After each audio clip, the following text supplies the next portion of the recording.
विंध्यवासिनी नमः। अथ पंचमोऽध्यायः। श्रीमद्देवी भागवत पुराण की श्रवण विधि, श्रवणकर्ता के लिए पालनीय नियम, श्रवण के फल तथा महात्म्य का वर्णन। ऋषियों ने कहा, हे महाभाग सूत जी, हम लोगों ने श्रीमद्देवी भागवत महात्म्य सुन लिया और अब इस पुराण के श्रवण की विधि सुनना चाहते हैं। सूत जी बोले, हे मुनियों, अब आप लोग इस पुराण के श्रवण का विधान सुने, जिसे सुनने वाले मनुष्यों की समस्त कामनाएं सिद्ध हो जाती है। पुराण श्रवण के इच्छुक विद्वान मनुष्य को चाहिए कि वह सर्वप्रथम ज्योतिषी को बुलाकर शुभ मुहूर्त निर्धारित कर ले। इसके लिए ज्येष्ठ मास से लेकर 6 महीने शुभकारक होते हैं। हस्त, अश्विनी, मूल, पुख्य, रोहिणी, अनुराधा, मृगशिरा तथा श्रवण नक्षत्र, पुण्यतिथि तथा शुभ दिन में श्रीमद् देवी भागवत पुराण का श्रवण कल्याणकारी होता है। जिस नक्षत्र में बृहस्पति हो उससे चंद्रमा तक गिनने पर क्रमशः इस प्रकार फल होते हैं। 4 नक्षत्र तक धर्म प्राप्ति, पुनः 4 तक लक्ष्मी की प्राप्ति, इसके बाद 1 नक्षत्र कथा में सिद्धि प्रदान करने वाला, फिर 5 नक्षत्र परम सुख की प्राप्ति कराने वाले, बाद में 6 नक्षत्र पीड़ा करने वाले, इसके बाद 4 नक्षत्र राजभय उत्पन्न करने वाले और तत्पश्चात 3 नक्षत्र ज्ञान प्राप्ति में सहायक होते हैं। पुराण श्रवण के आरंभ में शिवोक्त चक्र का शोधन कर लेना चाहिए। देवी की प्रसन्नता के लिए इसे 4 नवरात्रों में सुनना चाहिए अथवा तिथि, वार और नक्षत्र पर सम्यक विचार करके यह पुराण अन्य मासों में भी सुना जा सकता है। विवाह आदि में जिस प्रकार उत्साह पूर्वक तैयारी की जाती है, उसी प्रकार नवाह यज्ञ के अवसर पर भी बुद्धिमान मनुष्य को प्रयत्न पूर्वक सामग्री आदि की तैयारी करनी चाहिए। पाखंड तथा लोभ से रहित चतुर, उदार एवं देवी भक्त सज्जनों को भी सहायक के रूप में लेना चाहिए। देश देश में भी यत्न पूर्वक यह संदेश भेजना चाहिए। हे कथानुरागी सज्जनों, यहाँ श्रीमद् देवी भागवत की कथा होने जा रही है, आप अवश्य पधारें। चाहे सूर्य की उपासना करने वाले हों, चाहे गणेश भक्त हों, चाहे शैव हों, चाहे वैष्णव अथवा शक्ति के उपासक हों, सभी इस कथा के श्रवण के अधिकारी हैं, क्योंकि सभी देवता शक्ति के साथ ही रहते हैं। इसलिए श्रीमद् देवी भागवत की कथा रूपी सुधा के रसिक प्रेमी जनों को कथा श्रवण के लिए विशेष रूप से आना चाहिए। ब्राह्मण, क्षत्रिय, वैश्य, शूद्र, 4 वर्णों के स्त्री पुरुष एवं ब्रह्मचर्य, गृहस्थ, वानप्रस्थ, संन्यास, इन 4 आश्रमों में निरत मनुष्यों को चाहे सकाम भाव से अथवा निष्काम भाव से अवश्य ही इस कथा सुधा का पान करना चाहिए। जिन लोगों को पूरे 9 दिन तक कथा सुनने का अवकाश ना मिल सके, वे जब भी समय मिले तभी आ जाएं, क्योंकि यज्ञ में क्षण भर भी पहुंच जाना विशेष पुण्यदायक होता है। बड़ी विनम्रता के साथ मनुष्यों को निमंत्रण देना चाहिए और आए हुए श्रोताओं के बैठने का भी समुचित प्रबंध करना चाहिए। विस्तृत भूमि में कथा प्रवचन का सुंदर स्थान बनाना चाहिए। उस स्थान की सफाई कराकर गोबर से लिपवा देना चाहिए। केले के स्तंभों से सुशोभित और ध्वज पताकाओं से अलंकृत एक सुरम्य मंडप का निर्माण करना चाहिए और उसके ऊपर सुंदर चांदनी लगा देनी चाहिए। कथावाचक का आसन दिव्य तथा सुखकर आस्तरण से युक्त होना चाहिए। उसे यत्न पूर्वक पूर्वाभिमुख अथवा उत्तराभिमुख रखना चाहिए। कथा श्रवण के लिए आने वाले पुरुष तथा स्त्री श्रोताओं के लिए भी यथा योग्य पृथक पृथक आसनों की व्यवस्था करनी चाहिए। वक्तृत्व संपन्न संयमी शास्त्रज्ञ, देवी की आराधना में तत्पर, श्रद्धालु, लोभहीन, दक्ष तथा धैर्यशाली कथावाचक उत्तम माना गया है। इसी प्रकार श्रोता भी ऐसा होना चाहिए जो ब्राह्मण सेवी, देवभक्त, कथा रस का पान करने वाला, उदार, लोभ रहित, विनम्र और हिंसा आदि से रहित हो।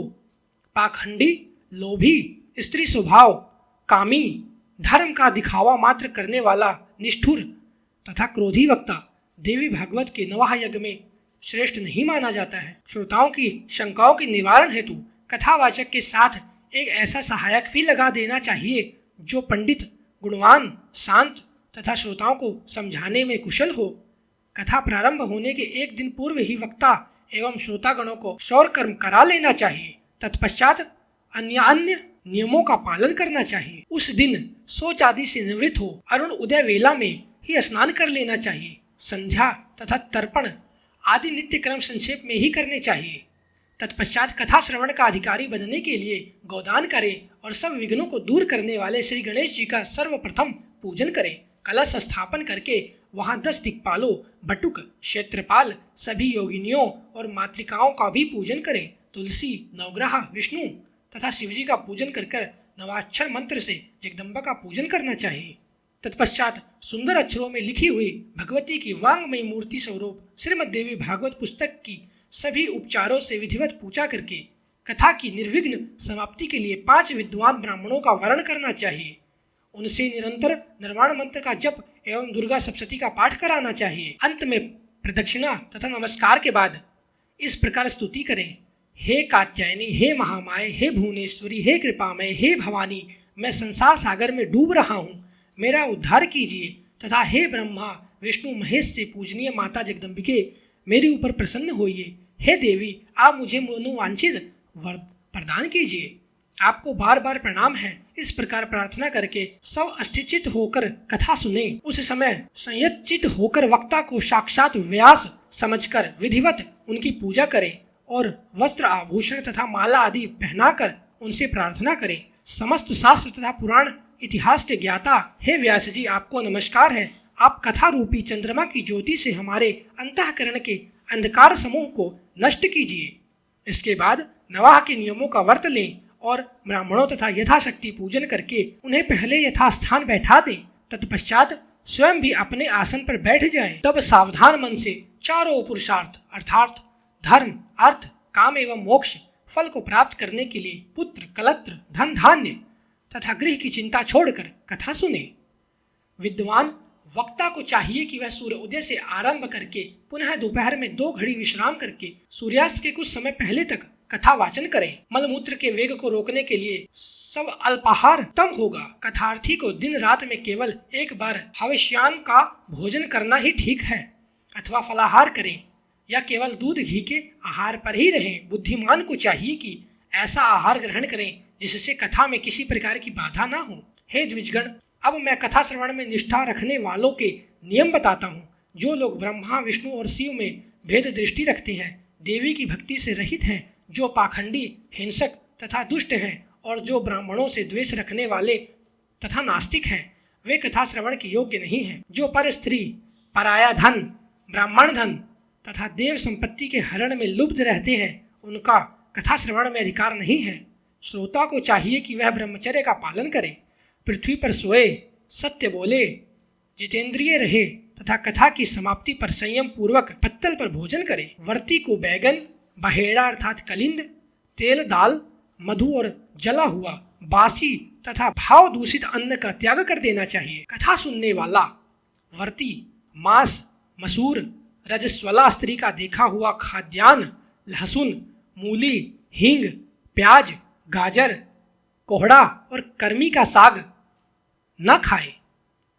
काम, क्रोध, मद, लोभ, पाखंड और अहंकार को छोड़ दे। विप्रद्रोही, पतित, संस्कारहीन, चांडाल, यवन, अंत्यज, रजस्वला स्त्री और वेदहीन मनुष्यों से कथावर्ती को वार्तालाप नहीं करना चाहिए। श्रोता को चाहिए कि वह वेद, गौ, गुरु, ब्राह्मण, स्त्री, राजा, महापुरुष, देवताओं और देव भक्तों की निंदा कभी न सुने। जो कथावर्ती हो उसे सर्वथा विनयशील, सरलचित, पवित्र, दयालु, कम बोलने वाला तथा उदार मन वाला होना चाहिए। श्वेत कुष्ठी, क्षयरोगी, अभागा, पापी, दरिद्र तथा संतानहीन मनुष्य इस कथा को भक्ति पूर्वक सुने। जो स्त्री वंध्या, काकवंध्या अर्थात जिस स्त्री को एक बार संतान होकर बंद हो जाए, अभागिन तथा मृतवत्सा हो और जिसका गर्भ गिर जाता हो, ऐसी सभी स्त्रियों को इस देवी भागवत कथा का श्रवण करना चाहिए। जो मनुष्य बिना श्रम के ही धर्म, अर्थ, काम और मोक्ष प्राप्त करना चाहता है, वह यत्न पूर्वक इस देवी भागवत की कथा अवश्य सुने। इस नवाह कथा के 9 दिन 9 यज्ञों के समान है। उनमें किया गया दान, हवन तथा जब अनंत फल देने वाला होता है। इस प्रकार नवाह व्रत करके उसका उद्यापन करना चाहिए। फल की कामना करने वाले पुरुषों को महाअष्टमी व्रत के उद्यापन की भांति नवाह व्रत का भी उद्यापन करना चाहिए। निष्काम व्यक्ति कथा के श्रवण मात्र से पवित्र होकर मुक्ति पा सकते हैं, क्योंकि परा भगवती मनुष्यों को भोग और मोक्ष सब कुछ देने वाली है। पुस्तक और कथावाचक दोनों की प्रतिदिन पूजा करनी चाहिए और वक्ता द्वारा दिया हुआ प्रसाद भक्तिपूर्वक ग्रहण करना चाहिए। नवाह यज्ञ में जो श्रोता नित्य कुमारी कन्याओं, सुहागिन स्त्रियों तथा ब्राह्मणों को भोजन कराता तथा उनसे प्रार्थना करता है, उसकी कार्य सिद्धि अवश्य हो जाती है, इसमें संदेह नहीं है। सभी त्रुटियों की शांति के निमित्त कथा समाप्ति के दिन गायत्री सहस्त्रनाम अथवा विष्णु सहस्त्र नाम का पाठ करना चाहिए, जिनके स्मरण तथा नाम कीर्तन से तप, यज्ञ, क्रिया आदि में न्यूनता समाप्त हो जाती है, उन विष्णु भगवान का नाम कीर्तन करना चाहिए। कथा समाप्ति के दिन दुर्गा सप्तशती के मंत्रों से अथवा देवी महात्म्य के मूल पाठ से या नवाण मंत्र से होम करना चाहिए अथवा घृत सहित पायस द्वारा गायत्री मंत्र का उच्चारण करके हवन करें, क्योंकि यह श्रीमद् देवी भागवत महापुराण गायत्री में कहा गया है। कथावाचक को वस्त्र, भूषण, धन आदि के द्वारा संतुष्ट करें, क्योंकि कथावाचक के प्रसन्न होने पर सभी देवता उस पर प्रसन्न हो जाते हैं। श्रद्धा पूर्वक ब्राह्मणों को भोजन कराएं और नानाविध दक्षिणाओं से उन्हें संतुष्ट करें, क्योंकि वे विप्र पृथ्वी पर देवता के स्वरूप हैं। उनके संतुष्ट होने पर वांछित फल प्राप्त होता है। सुहागिन स्त्रियों तथा कुमारी कन्याओं को साक्षात देवी समझकर उन्हें भोजन कराएं और उन्हें दक्षिणा देकर अपने मनोरथ की सिद्धि के लिए प्रार्थना करें। सुवर्ण, दूध देने वाली गौ, हाथी, घोड़े और भूमि का दान करना चाहिए, क्योंकि उसका अक्षय फल होता है। सुंदर अक्षरों में लिखी देवी भागवत की पुस्तक को रेशमी वस्त्र में लपेटकर उसे सुवर्ण निर्मित सिंहासन पर रखकर अष्टमी या नवमी तिथि को विधि पूर्वक कथावाचक को दान करना चाहिए। ऐसा करने से वह इस संसार में सभी सुखों को भोगकर अंत में दुर्लभ मोक्ष प्राप्त करता है। पुराण को जानने वाला वक्ता चाहे दरिद्र हो, दुर्बल हो, बालक हो, युवक हो अथवा वृद्ध हो, वह सर्वदा वंदनीय, पूज्य एवं मान्य होता है। यद्यपि संसार में जन्म अथवा गुण के कारण अनेक गुरु हैं, परंतु पुराण का ज्ञाता उन सबसे श्रेष्ठ गुरु है। व्यास के आसन पर बैठा हुआ पौराणिक ब्राह्मण जब तक कथा समाप्त न हो जाए तब तक किसी को भी प्रणाम न करे। जो लोग इस दिव्य पौराणिक कथा को श्रद्धा रहित होकर सुनते हैं, उन दुख तथा दरिद्र युक्त मनुष्यों को कथा श्रवण का पुण्य फल प्राप्त नहीं होता। जो लोग तांबूल, पुष्प आदि उपचारों से पुराण का पूजन किए बिना ही देवी की कथा सुनते हैं, वे दरिद्र होते हैं। और जो लोग कथा के बीच में ही उसे छोड़कर अन्यत्र चले जाते हैं, कुछ ही समय बाद उनकी संपदाएं एवं स्त्री आदि नष्ट हो जाती हैं। जो अभी मानव वश व्यास से ऊंचे स्थान पर बैठकर कथा सुनते हैं, वे नरक यातना भोगकर इस लोक में कौवे की योनि पाते हैं। जो बहुमूल्य आसन पर अथवा विरासन से बैठकर दिव्य कथा का श्रवण करते हैं, वे अर्जुन वृक्ष होते हैं। कथा होते समय जो लोग व्यर्थ तर्क वितर्क करते हैं, वे इस लोक में पहले गर्दभ योनि में तत्पश्चात गिरगिट की योनि में जाते हैं। जो लोग पुराण जानने वालों की अथवा पाप विनाशिनी कथा की निंदा करते हैं, वे सैकड़ों जन्म तक दुष्ट कुत्ते होते हैं, इसमें संदेह नहीं है। जो लोग कथावाचक के बराबर आसन पर बैठकर कथा सुनते हैं, उन्हें गुरु के आसन पर बैठने का पाप लगता है और वे नरक में वास करते हैं। जो लोग वक्ता को प्रणाम किए बिना ही कथा सुनने लगते हैं, वे जन्मांतर में विषैले वृक्ष होते हैं। इसी प्रकार जो लोग लेटे लेटे कथा सुनते हैं, वे अजगर सांप की योनि पाते हैं। जो मनुष्य कभी भी पुराण की कथा नहीं सुनते, वे घोर नरक भोगकर अनेले सुअर की योनि में जाते हैं। जो शठ मनुष्य कथा का अनुमोदन नहीं करते, अभी तो उसमें विघ्न डाला करते हैं, वे करोड़ों वर्षों तक नरक यातना भोगकर अंत में ग्राम सुकर होते हैं। जो लोग पुराण वेता को आसन, पात्र, द्रव्य, फल, वस्त्र तथा कंबल प्रदान करते हैं, वे भगवान के परम पद को प्राप्त करते हैं। जो मनुष्य पुराण पुस्तक के लिए नवीन रेशमी वस्त्र तथा सुंदर सूत्र का दान करते हैं, वे सुखी रहते हैं। सभी पुराणों के सुनने से जो फल प्राप्त होता है, उससे 100 गुना पुण्य श्रीमद् देवी भागवत पुराण के श्रवण से होता है। जिस प्रकार नदियों में गंगा श्रेष्ठ है, देवताओं में शिव, काव्यों में वाल्मीकि है, रामायण तथा तेजस्वियों में भगवान सूर्य श्रेष्ठ हैं, और जैसे आनंद देने वालों में चंद्रमा, सब धनों में सुयश, क्षमाशीलों में पृथ्वी, गंभीरता में समुद्र, मंत्रों में गायत्री तथा पाप नाश के उपायों में भगवत स्मरण श्रेष्ठ है, उसी प्रकार 18 पुराणों में यह श्रीमद् देवी भागवत पुराण सर्वश्रेष्ठ है। जिस किसी भी उपाय से यदि कोई मनुष्य इस महापुराण की 9 आवृत्तियां सुन ले, तो उसके फल का वर्णन नहीं किया जा सकता। वह तो जीवन मुक्त ही हो जाता है। किसी शत्रु राजा से भय होने पर, महामारी के समय, अकाल पड़ने पर तथा राष्ट्र भंग के अवसर पर उसकी शांति के लिए यह पुराण सुनना चाहिए। हे विप्रो, भूत प्रेत आदि के शमन के लिए, शत्रु से राज्य प्राप्त करने के लिए और पुत्र प्राप्ति के लिए श्रीमद् देवी भागवत का श्रवण करना चाहिए। जो देवी भागवत के आधे श्लोक या चौथाई श्लोक को भी प्रतिदिन सुनता या पढ़ता है, वह परम गति को प्राप्त होता है। स्वयं भगवती जगदम्बा ने इस पुराण को सर्वप्रथम केवल आधे श्लोक में ही प्रकाशित किया। वही बाद में शिष्य और शिष्यों के द्वारा श्रीमद् के द्वारा देवी भागवत के रूप में विस्तृत कर दिया गया। गायत्री से बढ़कर ना कोई धर्म, ना तप है, ना कोई देवता है और ना कोई मंत्र ही है। भगवती अपना गुणगान करने वाले की रक्षा करती हैं, इसी कारण से उन्हें गायत्री कहा जाता है। वे भगवती गायत्री इस पुराण में अपने रहस्यों सहित विराजती हैं। अतः भगवती को प्रसन्न करने वाले इस देवी भागवत की 16वीं कला के समान भी अन्य महापुराण नहीं हो सकते। श्रीमद् देवी भागवत पुराण अत्यंत निर्मल है, जो ब्राह्मणों का अमूल्य धन है और जिसमें स्वयं धर्मपुत्र नारायण ने पवित्र धर्म का वर्णन किया है। इसमें श्री गायत्री देवी का रहस्य एवं मणिद्वीप का सम्यक वर्णन किया गया है। साथ ही इसमें हिमालय के प्रति स्वयं भगवती द्वारा कही गई देवी गीता विद्यमान है। इस कारण हे विप्रो, इस महापुराण के सदृश दूसरा कोई उत्तम पुराण लोक में नहीं है। अतः आप लोग सदा इस श्रीमद् देवी भागवत का भली भांति सेवन करें, जिनके संपूर्ण भाव को ब्रह्मा, विष्णु, शिव तथा भगवान शेष भी भली भांति नहीं जान सकते, जबकि वे उन्हीं के अंशज भी हैं। तब दूसरे देवता उन्हें कैसे जान सकेंगे। उन भगवती जगदम्बिका को मेरा निरंतर प्रणाम है, जिनके चरण कमलों की धूलि पाकर ब्रह्मा समस्त संसार की रचना करते हैं, भगवान विष्णु निरंतर पालन करते हैं और रुद्र संहार करते हैं। दूसरे किसी उपाय से वे अपना अपना कार्य करने में समर्थ नहीं हो सकते।